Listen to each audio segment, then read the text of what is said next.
Hello students, good morning. गेले काही दिवस आपण डिफरन्शियल इक्वेशन हा टॉपिक पाहत आहोत. या टॉपिक मध्ये आतापर्यंत आपण काय अभ्यासलेलं आहे ते एकदा बघू आणि मग आपण ऍप्लिकेशन्स ऑफ डिफरन्शियल इक्वेशन या कन्सेप्ट कडे येऊ. तर आतापर्यंत आपण अभ्यासलेलं आहे what is mean by differential equation.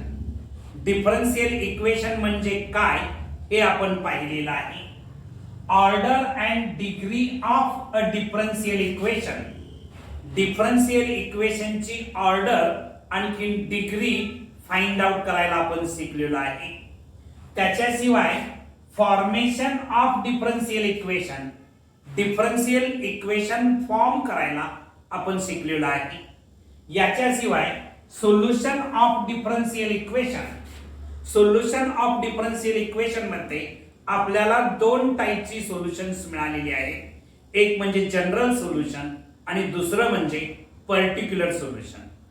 General solution तुम्ही जेव्हा फाइंड आउट करताय तेव्हा तुम्ही गिवन डिफरन्शियल इक्वेशन इंटिग्रेट करताय आणखी जनरल सोल्युशन लिहिताय. मात्र पर्टिक्युलर सोल्युशन फाइंड आउट करत असताना गिवन कंडिशन यूज करावी लागते आणि आपल्याला पर्टिक्युलर सोल्युशन फाइंड आउट करावं लागतं. याच्याशिवाय सोल्युशन ऑफ डिफरन्शियल इक्वेशन मध्ये आपण चार मेथड्स पाहिलेले आहेत.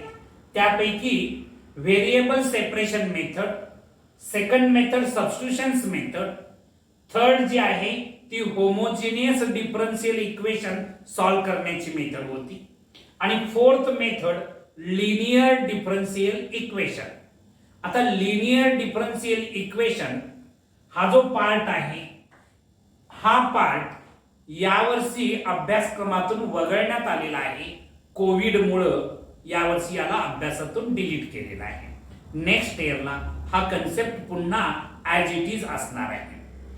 तर नेक्स्ट इयरला आपण हा कन्सेप्ट बघणार आहोत. यावर्षी आपण पाहिलेला नाही. तर आज आपण पाहणार आहोत ऍप्लिकेशन्स ऑफ डिफरन्शियल इक्वेशन, म्हणजेच डिफरन्शियल इक्वेशनचे रोजच्या जीवनातील उपयोग बघणार आहोत. तर differential equation day to day life मध्ये कशासाठी वापरलं जातं त्यापैकी first population growth find out करण्यासाठी डिफरन्शियल इक्वेशनचा यूज होतो.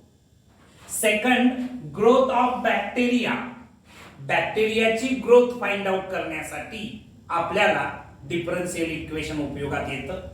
त्याच्याशिवाय radio active decay, radio active substance disintegrate होण्याचा रेट आपल्याला फाइंड आउट करण्यासाठी किती टाइम मध्ये तो किती डिसइंटिग्रेट होईल या गोष्टी फाइंड आउट करण्यासाठी डिफरन्शियल इक्वेशनचा यूज होतो आहे. याच्याशिवाय radio active substance half life period find out करण्यासाठी आपल्याला डिफरन्शियल इक्वेशन उपयोगी ठरतं.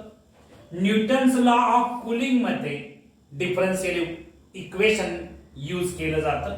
सरफेस एरिया किंवा व्हॅल्यूम इत्यादी गोष्टींमध्ये आपल्याला डिफरन्शियल इक्वेशन उपयुक्त ठरतं. आज आपण population growth and growth of bacteria याच्याशी रिलेटेड क्वेश्चन्स बघणार आहोत. प्रथम आपण पॉप्युलेशन ग्रोथ फाइंड आउट करण्यासाठी जो बेसिक कन्सेप्ट आहे तो बेसिक कन्सेप्ट आपण बघू. त्याच्यानंतर same concept growth of bacteria find out करण्यासाठी उपयोगाला येत असल्यामुळे आपण प्रथमतः पॉप्युलेशन ग्रोथशी रिलेटेड कन्सेप्ट बघू आणि मग पॉप्युलेशन ग्रोथ आणखी ग्रोथ ऑफ बॅक्टेरिया याच्याशी रिलेटेड क्वेश्चन्स पाहू. तर चला आपण कन्सेप्ट बघूया पॉप्युलेशन ग्रोथशी रिलेटेड. आता आपण पॉप्युलेशन ग्रोथ आणखी ग्रोथ ऑफ बॅक्टेरिया याच्याशी रिलेटेड कन्सेप्ट पाहणार आहोत. Population growth, if the population P increases at a time t, then the rate of change of P is generally proportional to the population present at that time. Rate of change of P is directly proportional to the population present at that time. हे जे sentence आहे, the rate of change of P is generally proportional to the population present at that time. या सेंटेन्सचा simple meaning आहे dp by dt is directly proportional to P. Means rate of change of P means dp by dt is directly proportional to the population present at that time. आता ही जी proportionality आहे याला आपण further simplify करू. Next स्टेपला काय होईल बघा, dp by dt is equal to kp लेना, where k is a constant. हा जो k नावाचा कॉन्स्टंट आहे याला कॉन्स्टंट ऑफ प्रोपोर्शनॅलिटी असंही म्हटलं जातं. आता इथं मी व्हेरिएबल सेपरेशन करून घेतो. हे p इथं इनटू आहे, या साइडला येऊन डिवाइड होईल. 1/p dp is equal to k dt, कारण t इथं डिवाइड होतं त्या साइडला जाऊन मल्टिप्लाय झालं. आता इथं व्हेरिएबल सेपरेशन झालेले आहे, आपण इंटिग्रेशन फाइंड आउट करू. Integrating both sides we get both sides जर इंटिग्रेट केल्या तर मला काय मिळेल बघा, integration of 1/p dp is equal to k constant आहे, इंटिग्रेशनच्या बाहेर घेणार, इंटिग्रेशन ऑफ 1 dt. नेक्स्ट स्टेपला याचं इंटिग्रेशन log mod p येणार आहे इज इक्वल टू k इंटू 1 चं integration with respect to t येणार प्लस इंटिग्रल कॉन्स्टंट c. आता हे लॉगॅरिथमिक फॉर्म मध्ये आहे, याचा बेस इथं e असणार आहे, बेस दिलेला नाही म्हणजे बेस e असणार आहे. हे लॉगॅरिथमिक फॉर्म मध्ये आहे, त्याचं कन्वर्शन एक्सपोनेन्शियल फॉर्म मध्ये करू तर काय मिळणार बघा, p is equal to e raise to kt plus c. Next स्टेपला p is equal to e raised to kt into e raised to c. Next step ला p is equal to e raised to c, constant raised to constant is equal to constant, त्याच्यासाठी समजा मी c वापरलं, c into e raised to kt, where e raised to c is equal to c. आता हे जे equation आपल्याला मिळालेलं आहे p is equal to c into e raised to kt, हे जे इक्वेशन मिळालेलं आहे हे इक्वेशन कोणत्याही टाइमचं पॉप्युलेशन फाइंड आउट करण्यासाठी आपल्याला उपयोगाला येईल. This equation gives population of any times. By using same argument we can find growth of bacteria. ठीक आहे, तर आता आपण या कन्सेप्टशी रिलेटेड काही क्वेश्चन्स बघणार आहोत. चला आपण पॉप्युलेशन ग्रोथ आणखी ग्रोथ ऑफ बॅक्टेरिया याच्याशी रिलेटेड क्वेश्चन पाहूया. आता आपण population growth and growth of bacteria या कन्सेप्टशी रिलेटेड क्वेश्चन्स पाहणार आहोत. या टाइपच्या क्वेश्चन्स मध्ये फर्स्ट क्वांटिटी इन्क्रीज झाली तर सेकंड क्वांटिटी इन्क्रीज होते, फर्स्ट क्वांटिटी डिक्रीज झाली तर सेकंड क्वांटिटी डिक्रीज होते. याचाच अर्थ टाइम इन्क्रीज झाला तर पॉप्युलेशन इन्क्रीज होणार आहे, टाइम डिक्रीज झालं तर पॉप्युलेशन डिक्रीज होणार आहे. किंवा बॅक्टेरिया ग्रोथ मध्ये टाइम इन्क्रीज झाला तर बॅक्टेरिया ग्रोथ इन्क्रीज होणार आहे, टाइम डिक्रीज झालं तर बॅक्टेरिया ग्रोथ डिक्रीज होणार आहे. म्हणजे one quantity is directly proportional to another quantity. दोन क्वांटिटी मध्ये जे रिलेशन असणार आहे ते डायरेक्टली प्रोपोर्शनलचं रिलेशन असणार आहे। या टाइपचे क्वेश्चन सॉल्व्ह करत असताना क्वेश्चन मध्ये आपल्याला 3 कंडिशन भेटतील। त्यापैकी इनिशियल कंडिशन किंवा आपण फर्स्ट कंडिशन ज्याला म्हणतो ती फर्स्ट कंडिशन किंवा इनिशियल कंडिशन जी असणार आहे ती कंडिशन आपल्याला इंटिग्रल कॉन्स्टंट c ची व्हॅल्यू मिळवून देईल। Initial condition gives us the value of integral constant. Middle condition जी असणार आहे ती आपल्याला प्रोपोर्शनॅलिटी कॉन्स्टंटची व्हॅल्यू मिळवून देईल।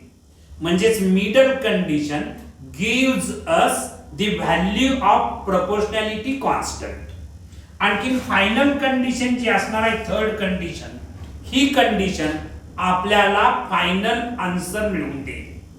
या तिन्ही कंडिशन ज्याला व्यवस्थित फाइंड आउट करता आल्या त्याला हा क्वेश्चन सॉल्व्ह करणं खूपच सोपा जाणार आहे।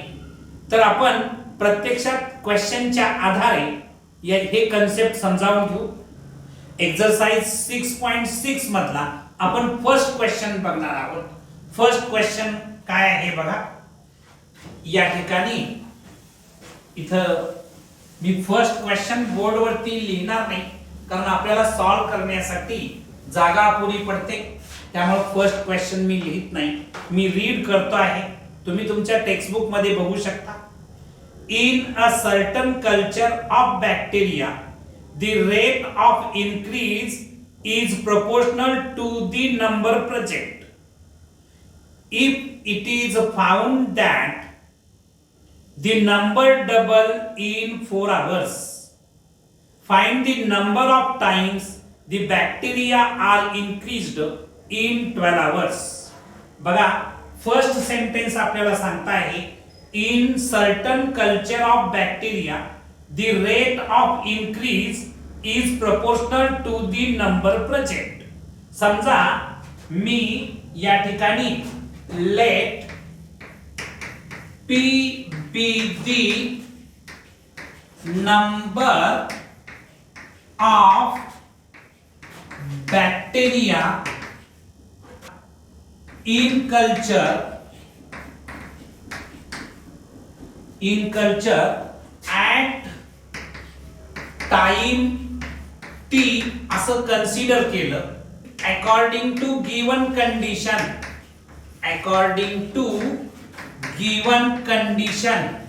काय लिहू शकतो बघा, dp by dt is directly proportional to p. dp by dt is directly proportional to p. Therefore dp by dt is equal to kp. या ठिकाणी k हा जो कॉन्स्टंट आहे याला आपण प्रोपोर्शनॅलिटी कॉन्स्टंट म्हणतो, where k is a constant. k is a constant किंवा याला आपण k is a constant of proportionality असंही म्हणू शकतो। आता या ठिकाणी मी व्हेरिएबल सेपरेशन करून घेतो। हे p इथं इनटू आहे, या साइडला येऊन डिवाइड होईल, म्हणजे 1/p dp is equal to k dt असं मिळणार आहे। आता इथं व्हेरिएबल सेपरेशन झालं असल्यामुळे आपण इंटिग्रेट करू शकतो। Integrating both sides we get, both side जर इंटिग्रेट केल्या तर आपल्याला काय मिळेल बघा, integration of 1/p dp is equal to k constant आहे, इंटिग्रेशनच्या बाहेर लिहितो, इंटिग्रेशन ऑफ 1 dt। नेक्स्ट स्टेपला 1/p चं integration with respect to p मला मिळणार आहे log mod p is equal to k constant as it is 1 चं integration with respect to t मिळणार आहे प्लस इंटिग्रल कॉन्स्टंट c। आता हे जे इक्वेशन आपल्याला मिळालेलं आहे हे इक्वेशन लॉगॅरिथमिक फॉर्म मध्ये आहे, त्याचं कन्वर्शन आपण एक्सपोनेन्शियल फॉर्म मध्ये करू। log p चा बेस e असणार आहे याचं एक्सपोनेन्शियल फॉर्म मध्ये conversion p is equal to e raise to kt plus c होणार. p is equal to e raise to kt plus c. Next स्टेपला p is equal to e raise to kt plus c मी असं लिहू शकतो e raise to kt into e raise to c. Next स्टेपला p is equal to e raise to kt into e raise to c साठी मी c लिहू शकतो, where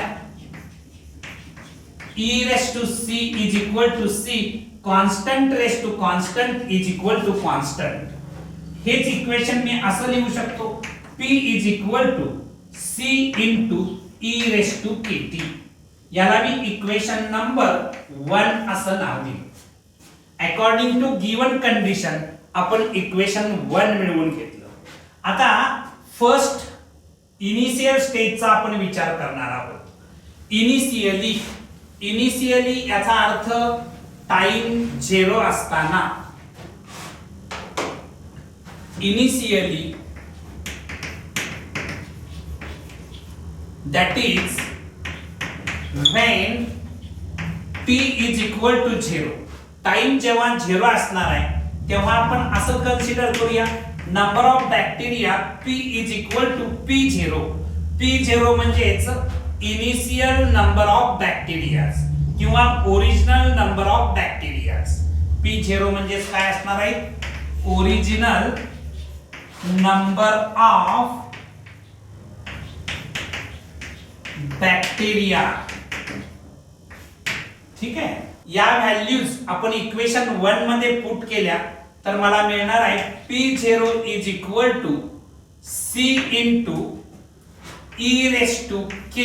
आणखी t ची व्हॅल्यू 0 पुट करणार इक्वेशन 1 मध्ये. इथं मी लिहितो फ्रॉम 1 वरून आपण हे लिहिलेलं आहे. नेक्स्ट स्टेपला काय होईल बघा. k इंटू 0 मीन्स 0 होणार. e raise to 0 anything raise to 0 means 1 मिळतं. 1 इंटू c केलं तर c मिळणार. म्हणजे p0 is equal to c असं मला मिळालेलं आहे. म्हणजेच इक्वेशन 1 बिकम्स इक्वेशन 1 काय होणार बघा. p is equal to instead of c मी p0 भरू शकतो into e raise to kt. याला मी इक्वेशन नंबर 2 असं नाव देतो. ठीक आहे. आता इनिशियल कंडिशन वरून आपण हे मिळवलं. आता क्वेश्चन मध्ये सेकंड कंडिशन किंवा मिडल कंडिशन काय दिलेली आहे बघा. मिडल कंडिशन आपल्याला दिलेली आहे it is found that the number double in 4 hours. म्हणजेच when t is equal to 4 then p is equal to 2 times p0. Original bacteria आपण p0 कन्सिडर केलेला आहे त्याच्या डबल होणार आहे म्हणजेच 2 times p0 होणार आहे. आता या इक्वेशन मध्ये आपण या व्हॅल्यू जर पुट केल्या p साठी मी 2 times p0 पुट केलं is equal to p0 into e raised to k आणि t ची व्हॅल्यू 4. आता हे p0 इथं इंटू आहे या साइडला येऊन डिवाइड होईल. 2p0 upon p0 is equal to e raised to 4k. हे p0 कॅन्सल केलं तर 2 is equal to e raised to 4k. e raised to 4k ची व्हॅल्यू मला 2 मिळालेली आहे. ठीक आहे. याला मी इक्वेशन नंबर 3 असं नाव देऊन देतो. नाव आता आपण फायनल कंडिशनचा विचार करणार आहे. फायनल कंडिशन काय आहे बघा. Find the number of times the bacteria are increased in 12 hours. म्हणजेच when t is equal to 12 then p is equal to question mark. p आपल्याला फाइंड आउट करायचा आहे after 12 hours when t is equal to 12. आता from 2 आपल्याला p is equal to p0 into e raised to kt. p is equal to p0 into e raised to k into 12. t ची value मी 12 तिथं put केली, इथं जागा उपलब्ध करतो.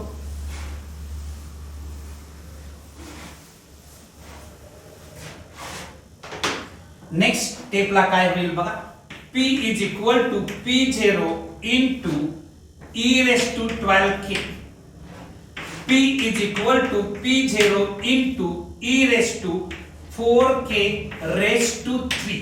12k च लिहिलं, मात्र लिहिण्याची मेथड बदलली. नेक्स्ट स्टेपला p is equal to p0 into e raised to 4k ची व्हॅल्यू इक्वेशन 3 मध्ये आपण 2 फाइंड आउट केलेली आहे, ती 2 पुट केली. रेस टू 3 इथं लिहूया फ्रॉम 3. नेक्स्ट स्टेपला p is equal to 2 raise to 3 केला तर 8 मिळतं, 8p0. याचा अर्थ number of bacteria 8 times increase झालेले आहेत in 12 hours. In 12 hours number of bacteria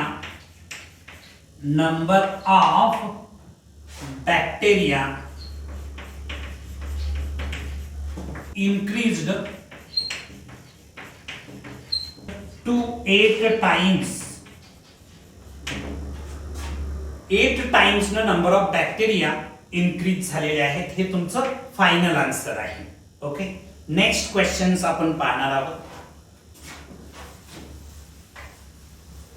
next question number 2 काय आहे बघा. If the population of a country doubles in 60 years, in how many years will it be triple under the assumptions that the rate of increase is proportional to the number of inhabitants. इथं bracket मध्ये log 2 ची value 0.6912 and log 3 ची value 1.0986 अशी दिलेली आहे. या given इन्फॉर्मेशनच्या आधारे आपल्याला फाइंड आउट करायचं आहे की पॉप्युलेशन ट्रिपल किती इयर्स मध्ये होईल. या क्वेश्चन मध्ये पॉप्युलेशन ट्रिपल किती इयर्स मध्ये होईल हे आपल्याला फाइंड आउट करायचं आहे. इथं बघा, प्रथम आपण late p be the population of the country at time t असं कन्सिडर करू.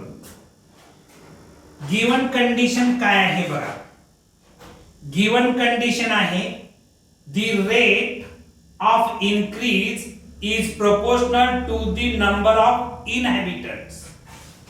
या सेंटेन्स वरून आपण असं लिहू शकतो, अकॉर्डिंग टू गिवन कंडिशन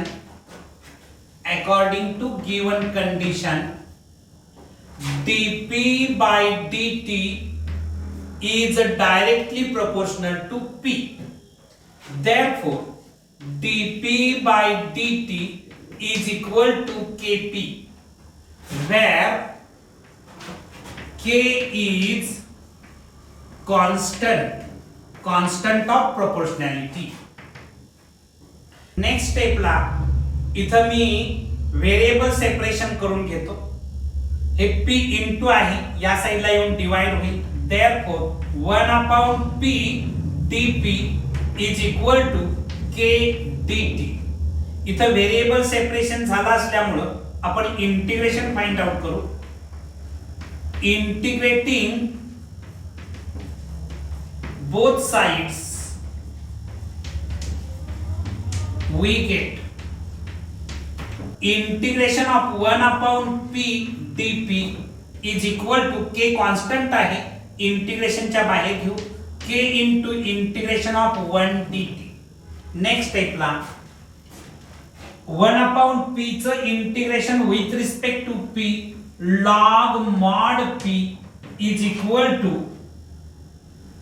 1 चं integration with respect to t, t मिळणार, के कॉन्स्टंट आहे ऍज इट इज लिहिलं, kt plus integral constant c.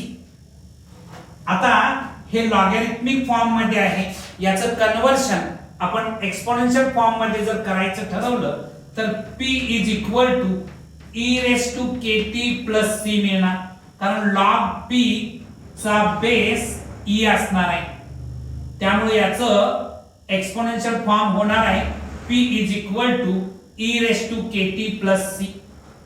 therefore p is equal to e raise to kt into e raise to c. therefore p is equal to e raise to c साठी मी c लिहितो into e raise to kt, where e raised to c is equal to c, constant raised to constant is equal to constant. याला मी equation number 1 असं नाव देतो. Initially population p0 होतं असं consider करूया.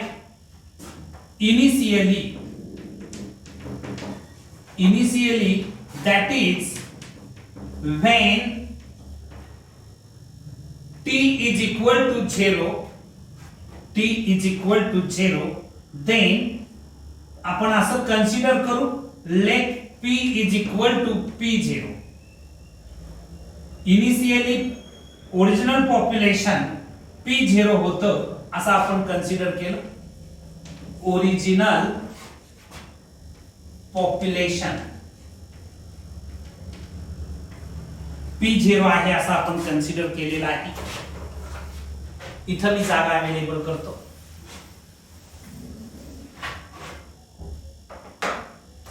इक्वेशन 1 काय होणार बघा,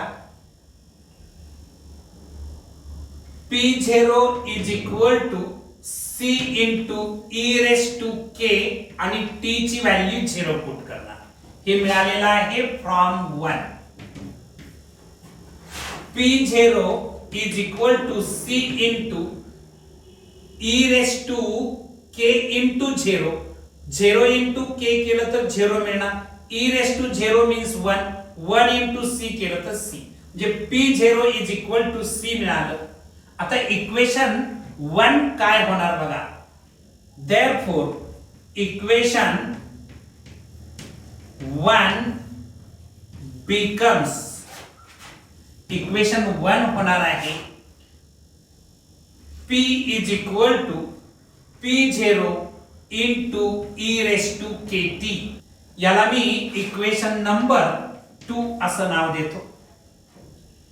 आता फर्स्ट कंडिशन याच्यामध्ये काय दिलेली आहे बघा. If the population of country doubles in 60 years, याचा अर्थ आहे when t is equal to 60 years, p is equal to 2 times p0.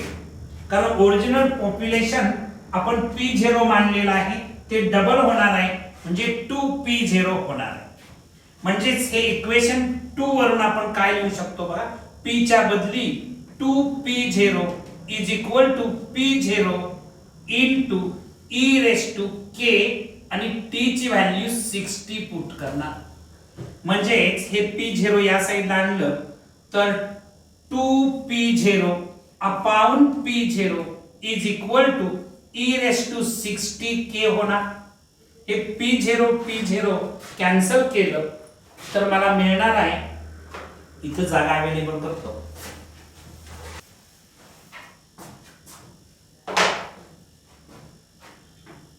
2 is equal to e raised to 60k मिळणार आहे. आता हे एक्सपोनेन्शियल फॉर्म मध्ये आहे, याचं लॉगॅरिथमिक फॉर्म मध्ये जर कन्वर्शन केलं तर मला मिळणार आहे log 2 base e is equal to 60k. therefore k is equal to 1 upon 60 into log 2. याला मी इक्वेशन नंबर 3 असं नाव देऊन ठेवतो. त्याच्यानंतर फायनल कंडिशन काय आहे बघा. In how many years will it be triple. किती वर्षामध्ये पॉप्युलेशन ट्रिपल होईल?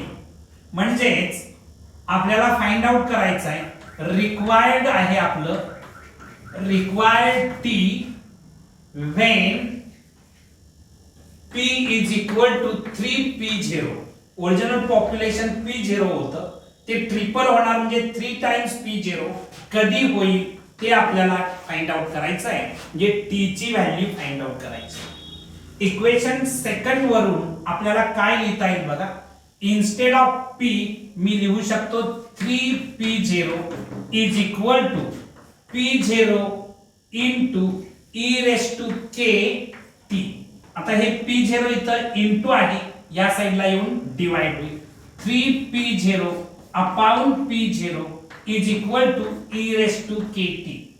हे P0 कॅन्सल झालं तर 3 is equal to e raised to kt. आता हे एक्सपोनेन्शियल फॉर्म मध्ये आहे, त्याचं कन्वर्शन आपण लॉगॅरिथमिक फॉर्म मध्ये करून घेऊ. इथं मी जागा अवेलेबल करतो.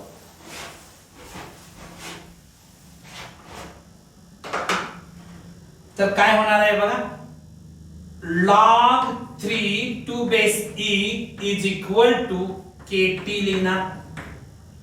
आता log 3 is equal to k ची व्हॅल्यू आहे 1/60 log 2 into हे t ही व्हॅल्यू भरलेली आहे from 3.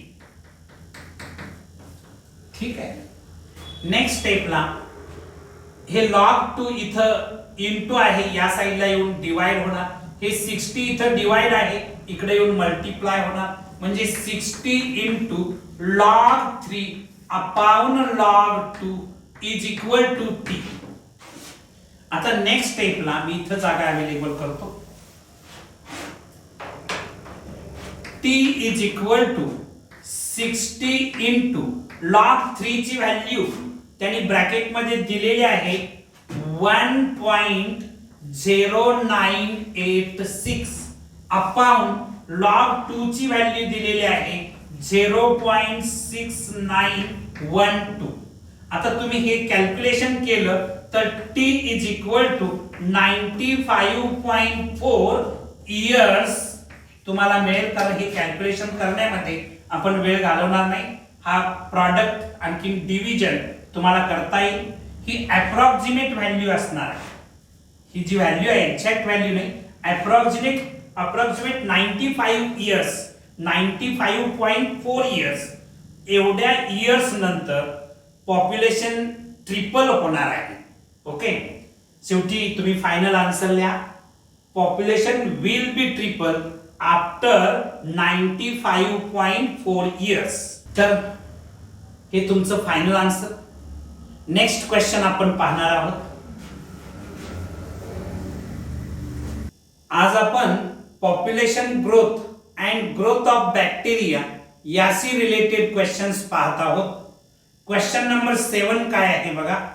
Find the population of a city at any time t given that the rate of increase of population is proportional to the population at the instant, and that in period of 40 years the population increased from 30,000 to 40,000. या question मध्ये आपल्याला find out करायचं आहे population of a city at any time t. या question मध्ये initial population 30,000 दिलेला आहे. आणखी आफ्टर 40 इयर्स पॉप्युलेशन 40,000 दिलेला आहे. प्रथम आपण इथं कन्सिडर करू let p be the population of the city at any time t असं कन्सिडर करू. according to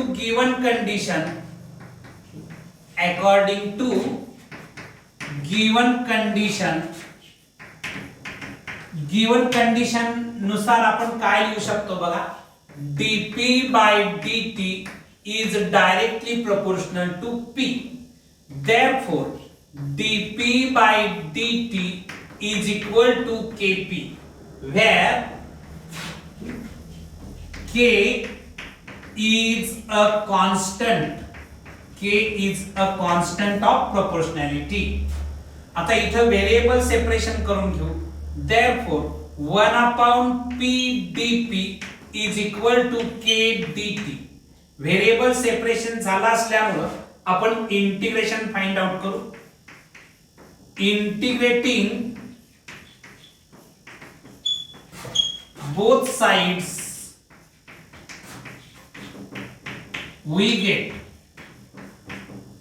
तर मला मिळणार आहे integration of 1 upon p dp is equal to k constant आहे, इंटिग्रेशनच्या बाहेर लिहितो, k into integration of 1 dt. आता 1 अपॉन p चं integration with respect to p log mod p is equal to k into 1 चं इंटिग्रेशन t मिळणार plus integral constant c. आता हे लॉगॅरिथमिक फॉर्म मध्ये आहे, त्याचं एक्सपोनेन्शियल फॉर्म मध्ये कन्वर्जन करू, म्हणजेच मला मिळणार आहे p is equal to e raise to kt plus c.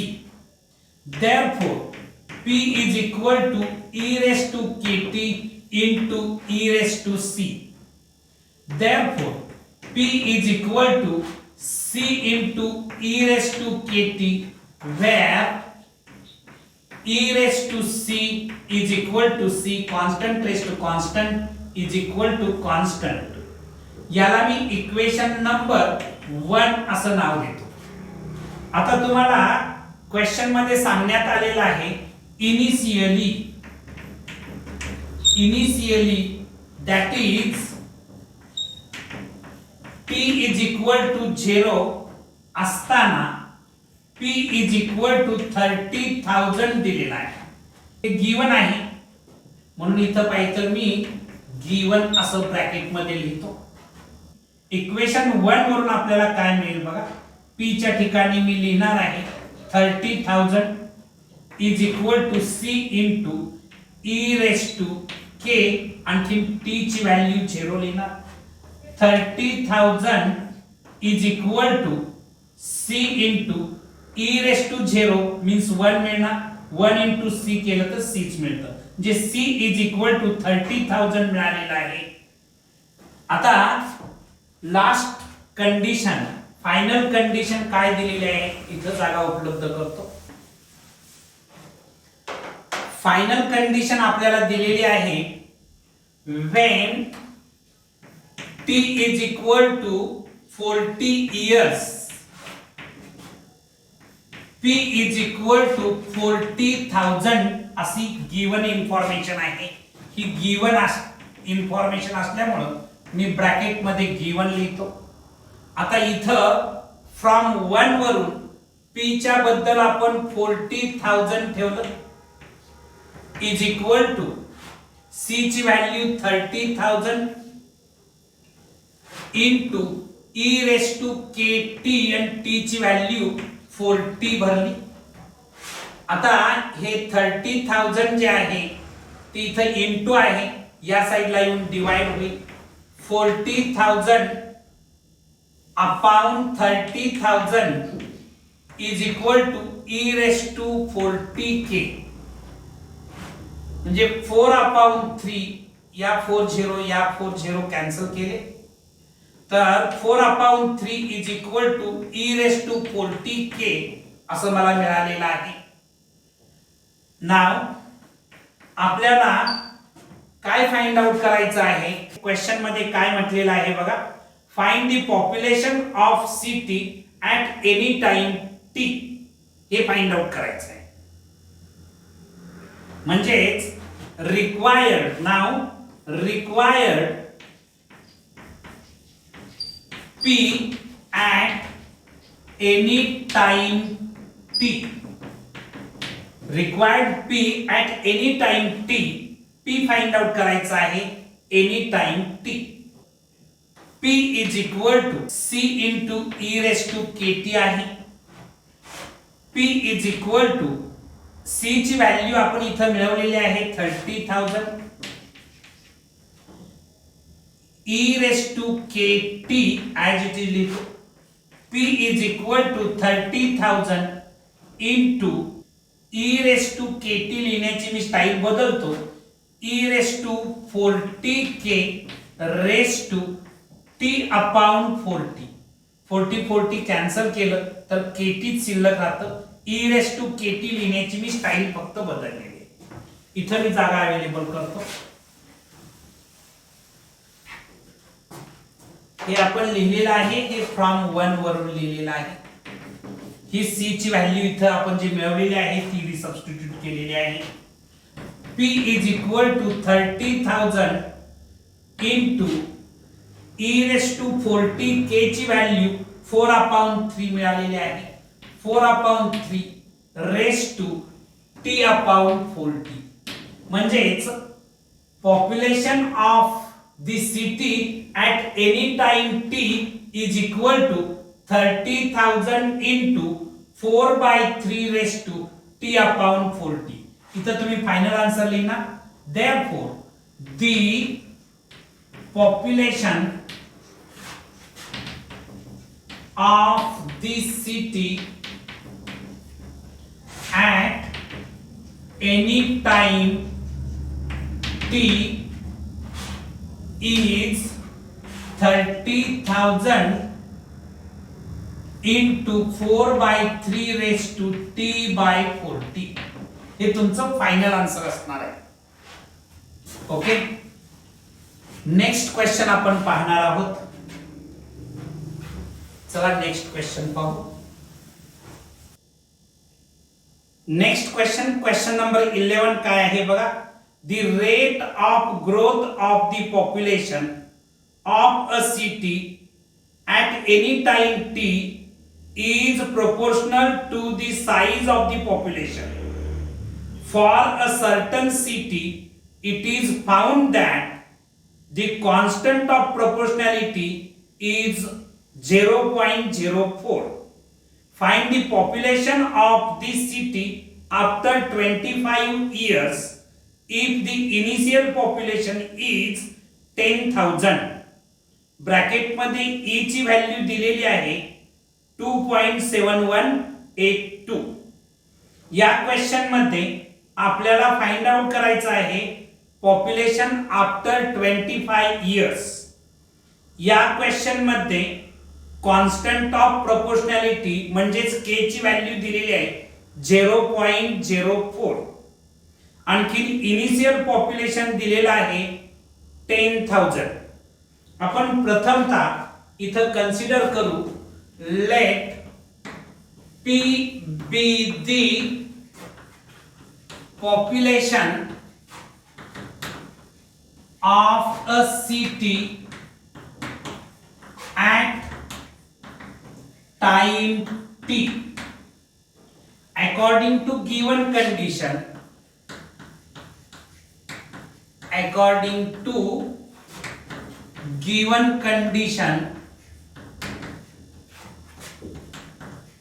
According to given condition, dP by dt is directly proportional to P. Therefore, dP by dt is equal to Kp, where K is constant of proportionality. या ठिकाणी आपण variable separation करून घेऊ. 1/P dP is equal to K dt. Variable separation झाला असल्यामुळे आपण integration find out करू. Integrating both sides we get integration of 1/P dP is equal to K constant आहे इंटिग्रेशनच्या बाहेर लिहितो K into integration of 1 dt. Next स्टेपला 1/P चं integration with respect to P log mod p is equal to k constant as it is लिहिणार 1 चं integration with respect to t मिळणार plus integral constant c. आता हे logarithmic form मध्ये आहे, त्याचं एक्सपोनेन्शियल फॉर्म मध्ये conversion p is equal to e raised to kt plus c. Therefore p is equal to e raised to kt into e raised to c. Therefore p is equal to e raised to kt into e raised to c बद्दल मी c लिहितो, where e raised to c is equal to c. p is equal to c into e raised to kt. या ठिकाणी आपल्याला k ची value दिलेली आहे, constant of proportionality is 0.04. त्यामुळं p is equal to c into e raised to 0.04 t.